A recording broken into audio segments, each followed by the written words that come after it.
Noah, the Creative Startup. Today we are going to talk about how to focus. I'll be giving you 5 tips on how to improve your mental focus, and we'll be talking a little bit too about the importance of being able to focus. A lot of focus. By the way, this coffee I'm drinking is made by Four Sigmatic. It's mushroom coffee with chaga and lion's mane mushrooms.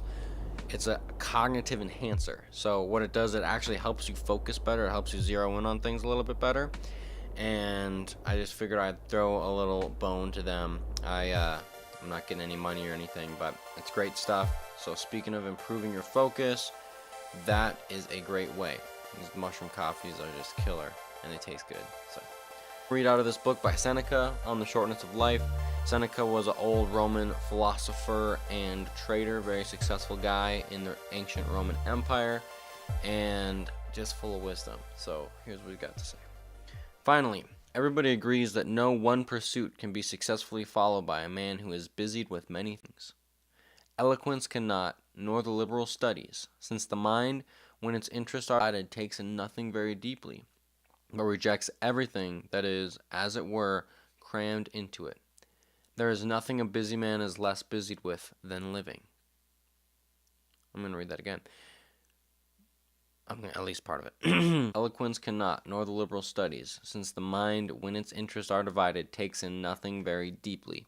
So, focus is so important because, as Seneca says here, eloquence nor the liberal studies can happen when your mind is everywhere, when you're not focused on things, when you can't pay attention to things. It hurts your ability to focus. Here are 5 tips for gaining better focus. Number 1, meditate. So I got an article pulled up here. I'll show it on the screen by Psychology Today. Well, actually, the study is by a Italian philosopher. His last name is Pagoni.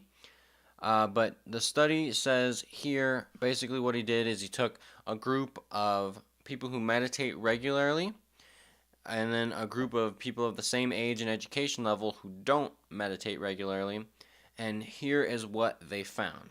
Compared to non-meditators, meditators had more stability in their ventral postmordial cortex, or VPMC. The VPMC is a region linked to spontaneous thoughts and mind wandering. It lies on the underside of the brain in the middle of your head. So, a region linked to spontaneous thoughts and mind wandering is significantly less active in people who meditate. I think this is great evidence that meditating not only increases your focus, but it also should help you to not worry as much, being that worry is just a habit that you form, and when you give in to a couple thoughts, then it kind of takes you down for its own ride. And if you learn to not have those spontaneous thoughts, to control those spontaneous thoughts, and to put them back in their place, then you can cut down on worry and increase in focus. So, the second thing is a little tip I learned. I don't know exactly who it was. I heard it in an interview with this really successful guy. And he said do 2 things a day. Only do 2. I'm going to say do 4 things a day because I doubt that we're doing huge things that take a super long amount of time. And if you are, only do 2. But the point is, limit what you do every day. Do 4 things. Don't do as much as you possibly can in a day. Do 4 things. What I like to do is, I'll show you an example. I'll make a list, and down the middle of my list, I like to draw a line. And on this side of the list, I write down everything that has to happen in the week. And then on this side of the list, I go day by day. So on Monday, I'll write Monday, and then I'll pull over a couple things that have to happen from the week to Monday, and then write a couple other things that have to happen on Monday. So I typically end up with like 3 or 4 things per day. And then, as the days go on, I just go down the other side. But it's good because it gives you an overall outlook. You want to be able to remember what has to happen during the week. You don't want to just be all over the place. But it's also so important that you move down your list in smaller increments, right? You don't want to be sitting there with the whole weight of your whole week and all that has to happen sitting on your shoulders while you're trying to focus on one thing. Your focus will improve if you can simply just say, okay, I just got to do these couple things today, and that's it. And then I'm done. So that's the second thing. Third thing, give yourself at least an hour to get stuff done. I make the mistake sometimes of like I'll have 30-minute break between classes, and I'll sit down and try to like start writing a paper. And by the time I'm finally like in the zone, ready to write, it's time to go to class. And so basically I've just worried away 30 minutes trying to write a paper and it's not coming, and then just go to class all kind of frazzled.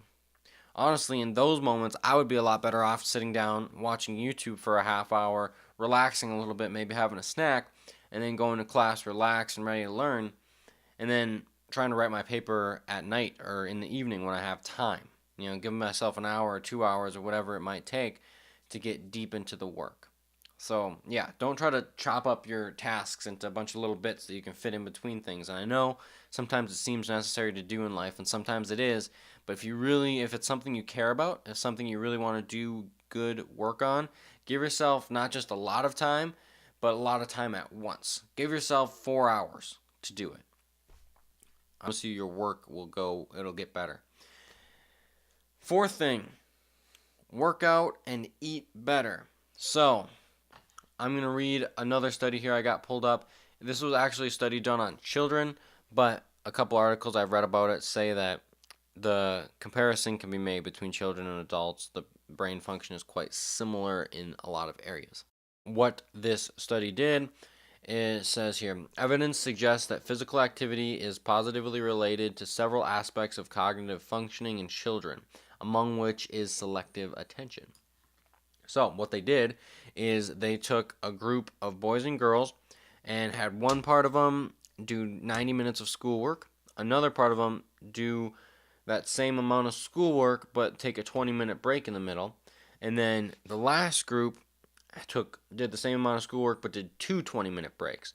And during these breaks they did some physical activity, like they went outside, I think, and ran around or something. And the results here, children who performed two 20-minute bouts of moderate intensity physical activity had significantly better sky search scores compared to the children who performed one bout of physical activity or remained seated the whole morning. Significantly better. So, getting out and doing something with your body, physically moving it, is so important. I think it's funny, in the Western world we have this tendency to try to separate mind and body, but they really are one thing. A lot of Eastern religion and Eastern philosophy teaches that mind and body are one thing, and I think that's so true. So when it comes to getting better focus, I encourage you guys, go for a hard run, go to the gym for a little bit, get your heart rate up, get your heart rate above like 130, maybe take a cold shower afterwards. That always kind of gets you in the zone too, and then sit down to work. And your brain is so much clearer, I promise you, and it makes you feel a lot more positive. And on top of that, eat better. So I found if I eat like tons of carbs, like if I have fried chicken or pasta, and then I sit down to try to do something, it just makes me want to go to sleep, right? And that's okay in the evening or whatever. Like, pasta is not necessarily the worst thing you can eat, but don't eat super high carb foods when you're about to try to do work. It's better to eat like fats. Like avocados are great, coconut is great, like coconut oil, all that stuff. Coffee's good. It helps you, as long as you don't have too much to the point where you can't focus. But if it's a matter of just kind of getting zero, like I said, there are cognitive enhancers you can take, like this mushroom coffee. There's other stuff you can buy, but basically put stuff in your body that's going to make you feel good and positive, not tired. Because if you put a lot of carbs or a lot of sugar in your body, glucose level spikes and then drops, and you feel terrible. You feel tired and lethargic. The fifth and final thing to do, and this is really important, this is something I didn't realize until basically this last couple months, is you really have to pay attention to what time of day you do things. So if you feel like you focus the best right off the bat in the morning, real early in the morning, then do your focus work right in the morning. Or if you feel like you focus best late at night, do your focus work late at night. Or, if it's in the middle of the day, that's when you should do the focus work. But I find most people, it's either morning or night or both. For me, it's both. So like when I have to mix, which is really hard for me and something that I'm learning to get better at and requires a ton of focus, I'll wake up at 6:30, mix 7 to 9, go do the rest of my day, whatever, blah, blah, blah. And then 7 to 9 again at night, I'll mix. And I can focus in so much. I'm not thinking about the day. I've dealt with so much that has to happen, and it just comes. It's much easier. So find the time of day that you focus best. And on top of all of these tips for focusing, I would recommend a lot of this stuff even if you don't have trouble focusing.